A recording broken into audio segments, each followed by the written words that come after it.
Heather, you're not going to believe this. What? We're up to part 6. Wait, this is 6? This is part 6 of our Funko news. Are you messing with me? No, it's part 6. Like, at this point, we should be in space. Part 6 is when you actually get into space. No, that would be 10. Remember Jason X? That's when he went to space. So we have 4 more, and then we're in space. Cool. This is exciting. And we received emails, as we always do, from former Funko employees, giving us the lowdown of all the things that are going on and giving us clarity, because we often need some clarity. Because we don't understand everything that goes on. It doesn't make any sense, because we're just 2 stupid YouTubers that don't know anything. Okay, speak for yourself. You're stupid. I'm a f***ing idiot. So first, they thank us for our video series, our 500-part video series. Yes.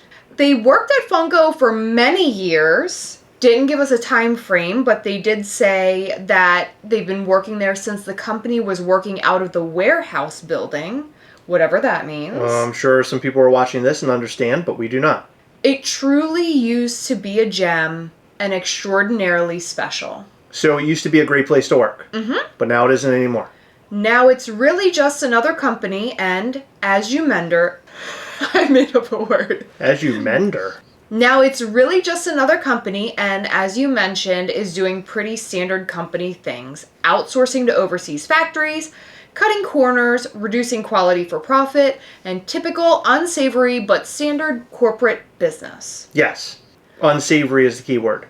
I think that that's a very mild word for what this is. Like, I feel like what Funko is now is a show. Okay, so unsavory just doesn't fit it, is what you're saying. Unsavory's nice. Okay. But I think that they're being too nice, because in their head, Funko was once a magical place, so they're not being as hard on Funko as they should be. Just kidding. They're hard as shit on Funko. Let me get to this. I know. There is absolutely a fear of being let go for speaking up or acknowledging Funko's problems. We've heard that before. Yes. The response to the videos in ex-Funko spaces has been hugely positive. Okay. But as I understand it from the folks inside, there's unease of justifiable fear because the big B may retaliate, and of course witch hunting leakers in the department, which is scary.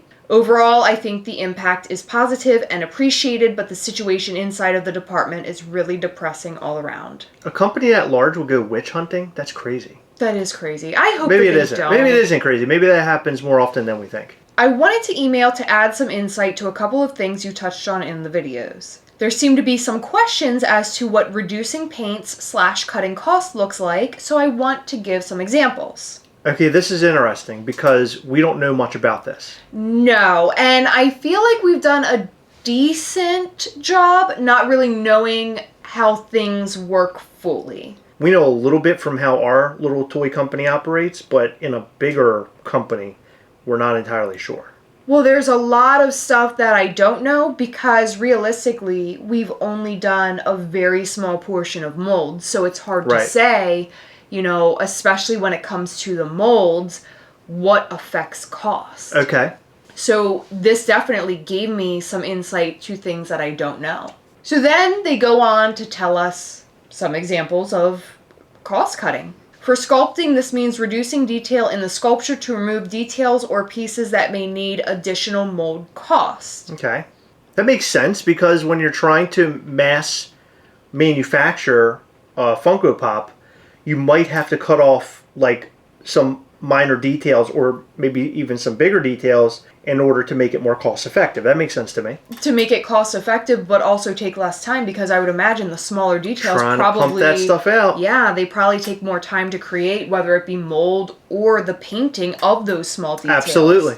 Due to the simplified style, size, and readability of small figures, this is already done. So meaning they already sort of cut corners as far as simplifying things, because they're such small figures, but they're trying to cut the corners even further. This is more so about cutting detail unnecessarily for the sake of trying to meet extremely fast quotas. Oh no. For example, a comic book character might have a cool sci-fi-esque texture on their suit that would normally be sculpted in. These details are encouraged to be omitted for the sake of time, even though they clearly make for a higher quality figure and show attention to detail and accuracy. That kind of sucks because there are probably some details that we would want to see in a Funko Pop that would make it even better if they added it. For example, what if there's some sort of superhero who goes underwater and he has scales? They take the scales off. We've seen Funko Pops where it's not a whole lot of detail like in their suit, like some Spider-Man figures. That's a prime example where it should have black lines where all of like the web part of the suit should be, but it's not there. Ah, okay. Right? So I think that's what they're talking about. Most artists, especially the sculptors, barely have time to make multiple passes on their work due to the speed of turnaround and quotas. This means unpolished work and artists who aren't happy with the quality of work that they're putting out because they're pushed to do so much, but so little because they're doing so much, right? Right. They're doing so little on so many figures. So with all of that being said, we probably have seen so many pops that just have next to no detail that the artists actually wanted because of how quickly Funko wants this stuff pumped out. Right, because they have massive deadlines. They have to get it done by such and such date, so they can't put in all that extra little fine touches. Yeah. And I think that some of the Funko Pops out there probably have noticeable issue in terms of you're looking at it as a fan and you're thinking it should have had this. Nothing comes to mind other than like the Spider-Man Funko Pops. But I guess in the grand scheme of things, it doesn't really matter because if somebody's going to buy Doctor Strange, they just want something Doctor Strange to put on their desk. If he doesn't have, say, the tear in his cape from the last film, maybe they're not going to worry about that. You know what I mean? As a fan, like, oh, it's not there, but whatever. I just want Doctor Strange. But I think about what we could get if the artists were giving full reign to do whatever they wanted. We'd probably get some really exceptional pieces. And I feel like that Funko is trying to produce so much at one time. They're now overproducing stuff. Why not give the artist like more time to work on some of this stuff, slow roll it a bit, make it a little bit more expensive per pop, and that way you're putting out some dynamite Funko Pops that are great and people are now more inclined to buy it because you have these massive details. No. You seem to be forgetting that they are a large company now, Chris. They're publicly traded. So they want as few artists as possible working off a small salary to pump out as much as possible, no quality there, and they also want to raise their prices because that will make them the most money. They don't have as many employees as they need on payroll. They're cutting costs with their paints and their molds and their designs. They're just pumping out. They don't even care. If they took a Funko Pop and they put in a lot of design, a lot of detail, a lot of work, I would actually probably buy that at the same price point as I would a Cosbaby. And Cosbabies can go between $20 to $30, but if it has like a massive amount of detail, I'm totally down. And I'm surprised that Funko doesn't really take that approach. Funko? Like, why not make a product where it looks really incredible? People are willing to spend that kind of money just as long as it looks like they're getting their value out of it. Funko is a pump and dump company. Oh my God. All right, so is that should be the tagline for episode 6. Funko is a pump and dump company. They really are. They pump it out and they dump it onto shelves. They're like a discount collectible to me. They are. Yeah, they're a very, very inexpensive collectible. I mean, you can go to stores and pick them up for $10 to $15 generally. Yeah. I understand where corners do have to be cut. However, I feel like the way that they're going about it now and expecting more money in return is a bit much because we know that they up the prices at HQ in Hollywood and they up the prices of a lot of the items on their website. They got bills to pay, Heather, and they want to get to that $2.6 billion in 2026. There's only one way of getting there. Pumping out bullshit and putting a very high price tag on it. And making art series. That's not going to make them money. And die cast. Okay. We could have stopped a long time ago. Do you remember the scenes, the large scenes that were at Walmart? Yes. Christmas time. I do. Remember how they were like $60? I do. Remember how they were discounted to like 30? Yes. And then like 20 and then like 5 or something crazy? I remember, yeah. Look what popped up on Funko.com today, baby! Oh my god, $75? $75. That's incredible. There's a lot going on in that piece. There is. And it's, in my opinion, there is value in that piece. It's really great. I agree.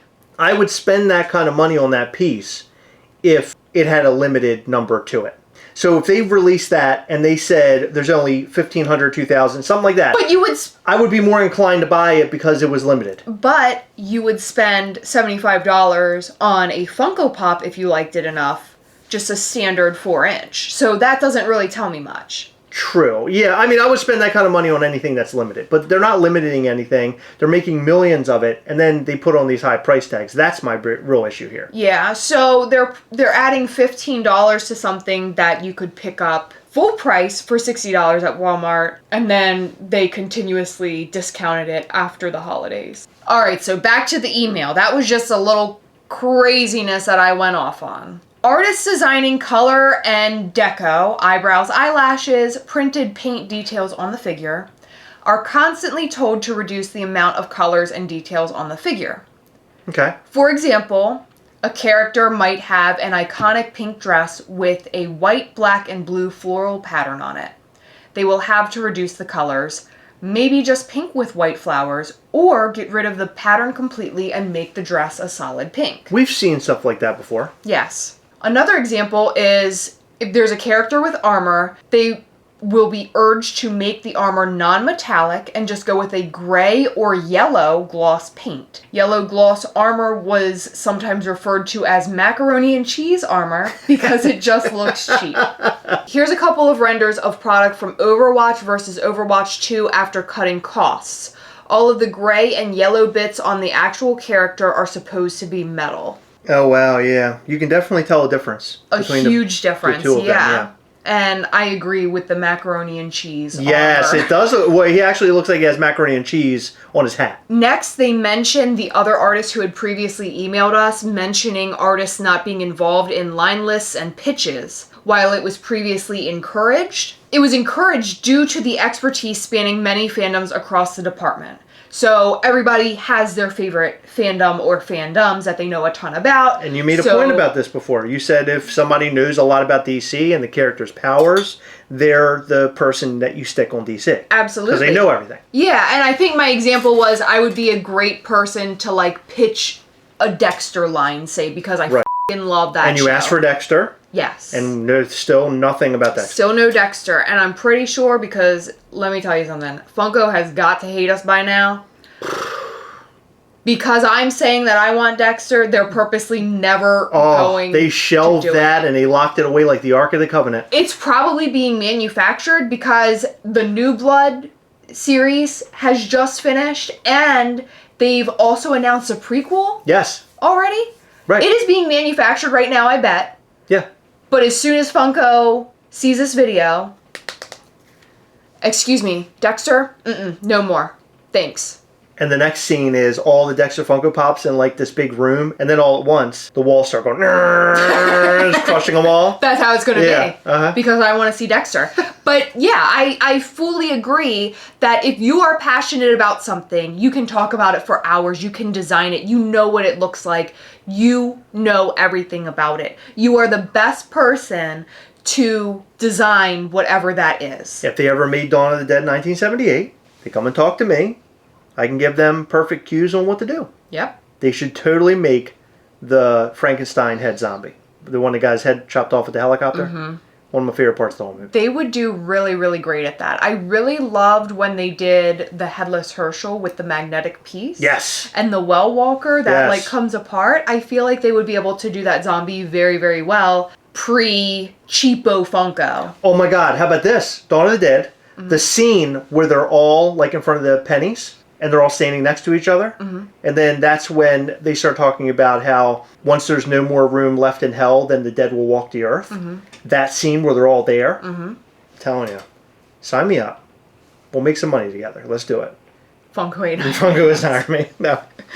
It is hilariously accurate that merch and planning just Googles fan art and passes it off. Funko totally did that at one point with a concept that a retailer provided. DC even approved it. How the licensor approved it is beyond me, but they did. Oh my God. It wasn't noticed that it was a fan edit until too late, so the packaging was able to reflect the correct comic page even though the figure's colors are totally made up. They're referencing this DC Superheroes 2-pack with Harley Quinn and Joker on the beach. Harley Quinn has blonde hair and she just has a hair tie for each of the colors. Yeah. When her hair is supposed to be red and black. Oh my God. This person who emailed wanted to point out that it's not just licensed lines that artists are no longer allowed to contribute to. They used to be able to and were encouraged to pitch new products, lines, and inventive Funko IPs, such as Wetmore Forest, Paka Paka, Boo Hollow. Oh, Boo Hollow's the best. I know, I freaking love Boo Hollow. This is no longer common practice, certainly not with artists having no time to be creative and only having time to crunch on the assembly line. With Ben, Sean, and Reese gone, the reality is that Funko won't likely be creating many more original concepts. What's most likely is that most products like Boo Hollow and less profitable creative endeavors like Little Golden Books will be gone and only licensed product will be created. And often the same character over and over again. Hope you like Grogu. Oh no! So basically what they're saying is that all the creativity has been sucked out of Funko. Pump and dump. That phrase means more now than it ever has, even in this video. Okay, so I need to be really gross for a second, even though this is a serious video. Pumpin' and dumpin' reminds me of doing it and then taking a poop. Well, in every video we do talk about poop at some point in these news videos, so you met our quota. It's done. Thank you. Let's move on now. They followed up with us after we had emailed them back, and they said that the artists don't have as much time to do what they do. The same goes with factories. There are tons of great and talented engineers and technicians and workers over there making the product, but there's hardly any time for them to make revisions requested by Funko. Oh. Yeah. So if they... Okay, so we established before, and what we've talked about now in this video, about the Joker and the Harley Quinn, where somebody found some sort of fan art and accidentally used it in place of what the real art is supposed to be. Meaning, if they caught that during the manufacturing process, because of how fast things are going, they can't even stop it. So they might have found that this thing was concept art for Joker and Harley Quinn, and because it was already like in the hopper, they couldn't stop. Yeah. That's so crazy. It just goes to show just how much they are manufacturing and just how much they are pumping out, dumping and pumping. Pumping and dumping. It just shows you the amount that they're pumping and dumping. Yeah, so it's definitely what you'd expect to get hot product out quickly, like Grogu, Wednesday, etc. But recently, especially in the past couple of years, the number of product expected by the team has been so high each month that pretty much every item is rushed. A lot of people have sort of disagreed with us about our thoughts on what's happening with Funko, basically saying that they are now a large toy company. They're not the limited toy company that they used to be, the small toy company that they used to be. Right. Now they're a giant, and which is true, and we completely agree with that. But our reply to that basically is, well, that's all fine and good, but in the meantime, they're losing their core audience. Yes. Because we're the core audience. Collectors. If Funko wants to pump out a bunch of stuff and overproduce, that's on them and that's fine. But you don't want to completely alienate a huge chunk of your fan base. And that's precisely what they're doing. Which is why I devised a way to fix all of this. By coming up with a black label, collector edition, limited edition sort of thing that they could include as a web page on Funko Shop. It'd be a separate thing. I'm saying all this. And if it happens, then we can say, holy shit, it happened. Because I don't know if you forgot or not, but we did change the Zordon NFT Funko Chris, Pop. nobody has forgotten. I'm just saying, I just want to point that out. I just wanted to point that out. It's fine. Listen. Okay. There's the pat on the back that you've been begging for. Begging! Ew! Sorry. You'll have another certificate if they do.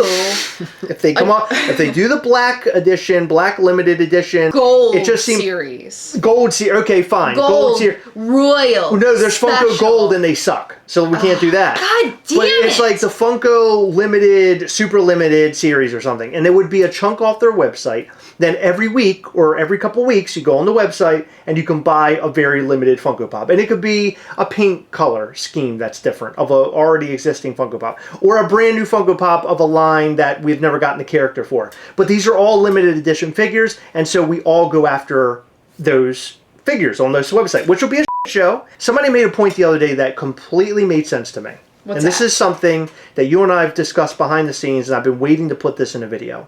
But the point that they made is that years ago, when Funko released limited edition figures, limited edition could be between 100 and 1,000 or 100 and 3,000, and it made sense due to the size of the fan base. Now that the fan base is so large and so many people collect, 5,000 is actually a decent limited number piece. Yes. Which all of that makes complete sense to me now Yeah. once they mention that. Because I didn't really process that. I keep thinking limited. Like we do Ghastly for Mischief Toys, we do super limited pieces. Funko cannot do that because there are so many fans, so many flippers, so many bots that are out there in the world that they're just rabid and want the new thing, the new limited piece. And then they can either collect it and say, oh my God, look what I got. Or they can take it and they can throw it on eBay and Mercari. I totally understand all of this. This all makes sense to me. But my point is that if Funko is going to make this change, that they're now this big toy company and we're just going to overproduce everything and fill toy stores, dollar stores, and everything else, try to include the core collector by doing something special that is non-NFT. Because we keep riding on NFT being the thing now, but not everybody wants to be involved in NFTs. No, God, no. Not everybody wants to be involved in cryptocurrency. Crypto is so hard to purchase. And additionally, now we've started to learn that Funko is mishandling Funko NFT stuff. Okay. Because of the, I know. Don't get me started because I'll rant. No, we're not going to go into it, but I'm just saying that the fact that the Grail Leonardo showed up at the Buckeye place, the Buckeye warehouse. I think this like golden label, silver label, special label series would work. I'm just giving Funko ideas at this point because I am a huge Funko fan. Right now, we sit in this room and not everybody can see in the camera. We're literally surrounded by Funko. Yes. Right? We have a whole wall here. We have posters got shelves over here. We got posters. We got Funko. There's Funko Pops back here. The sodas. We got everything, right? Funko. And frankly, Funko. shirt. And frankly, you know, if it weren't for the Making Fun video that we watched years ago, Mischief Toys most likely wouldn't be a thing. And Reese O'Brien was a huge inspiration. Mike Becker, huge inspiration. If it weren't for us collecting this stuff, we wouldn't be in the toy business ourselves. So this person ends their email saying things that you and I have felt for some time, and I would imagine a lot of Funko collectors who watch these videos are thinking. The results of what are happening at Funko aren't surprising because it's a publicly traded, big-ass company trying to make as much money as possible by doing regular company bullshit.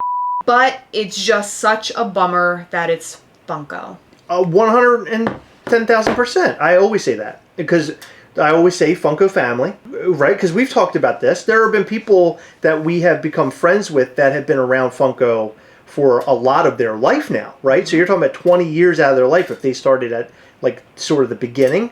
That is a long time to be invested in something, and then for that company or whoever you're invested in completely changes, completely turns. And I want to see Funko exist and do really well and grow and do awesome things, and I like to see movies from them. I think that'd be fun, like a Lego movie.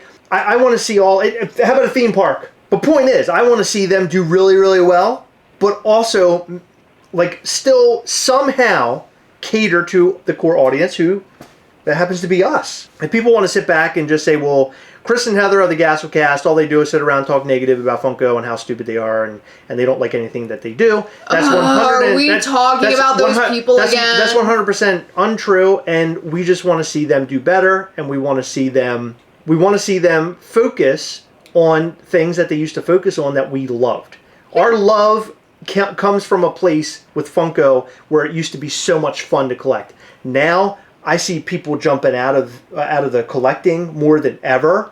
I see people talking bad about Funko more than ever. There's so many negative things that go on in the Funko community now. It used to be us being the Funko negative thing, right? We were the negative thing in the Funko community. Look at it now. It's huge. It's really sad. It keeps me up at night and I cry a lot. I wanted to talk to you about that. It's getting to like really disturb me. Like I need to sleep. Well, the bad thing about when I cry is I pee in my pants too. I know. And it's not just in your pants, it's in the bed as well. I've been telling you for months you should probably build a moat. This is a good one because now we're talking about how things operate on the inside. We're finding out that Paka Paka and Boo Hollow might be gone. Sad. Well, I assumed that when we heard about the artists. I don't like this. No. Because all those things are so much fun. Boo Hollow, I would say easily is my favorite thing that Funko does. Yes. I Ever. love Boo Hollow. Hopefully, Reese O'Brien continues doing it somehow with Tiny Ghost and Bim Toy.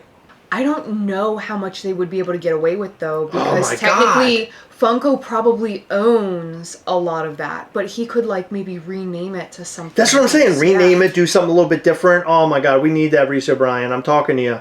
So none of this to me is surprising, although it's disappointing. Yeah, like a teenage girl. Okay, you know what? You probably stunk, and you were a big old lazy piece of I don't know how you hit the nail on the head, but you did. I do think that Funko is transitioning to a different type of collector. I think they're transitioning to the more casual collector / last minute birthday gift sort of thing. No. Like, oh my gosh, my son has to attend their 5th grade friend's birthday party and they really love Five Nights at Freddy's. Let's go to the store. They go to the store, they find some Five Nights at Freddy's pops and they're like, oh, perfect, here we go. And it's done. Ugh, how the mighty have fallen. Yeah. I hope that things start to change. I hope that quality gets better, especially if they are bumping up prices at HQ, Hollywood on their website. I would imagine that they might enact another price hike sooner than later because before it was like close to 10 years before they upped the price of their Funko Pops. Right, yeah. Things are changing, Heather. They are. And we're giving good idea. Do you like my idea about the silver label, the gold I do. label too? I have thoughts about that and I feel like it would make this video way too long. Okay, so we got more content then, is what you're telling me. Yeah, I don't You have fully more- agree with you. Really? You don't agree with me? Mm-hmm. Well, this is pretty much the same situation we're in all the time on any different topic. Yep. So tune in for part 7, 8, 9, 10, 500. I don't know. It turns out Heather doesn't agree with me. Shocked? In every video, we like to shout out to some of our patrons from Patreon. In this video, we like to shout out to Brandon Staton, David Chung, Jared Black, Nick Fillet, Elizabeth Orzum Wednesday, Tyler Vest, Bonnie Garber, Pop Life Toys, Dead Paul, and Tasha White Barnes. Thank you guys so much for your continued support. We appreciate all of our patrons. You guys rock. Well, the end of another delightful news video. And it seems like people are liking it. So if you're liking it, hit the like button, obviously, and show us some love in the comment section down below. And one last note that I wanted to make is that we do love Funko. We want to direct you to a place where you can buy Funko. And that's poppinofftoys.com. And they got all sorts of cool stuff over there. Funko Pops, Funko Sodas. They got mystery minis. Mm-hmm. Remember them? And guess what? Not only are they cheaper than Funko.com, but they also pack with greater care. Yes, they do. And you can also receive 10% off in addition to their already cheaper than Funko.com prices with code Gastlecast. Yeah, use Gastlecast to get 10% off of your entire order. Make sure you use it. I use that every single time I go onto their website. And I go onto their website a lot. Me too. All right, it's that time again. Remember, as always, we are together, guys. We'll catch you next time. Bye.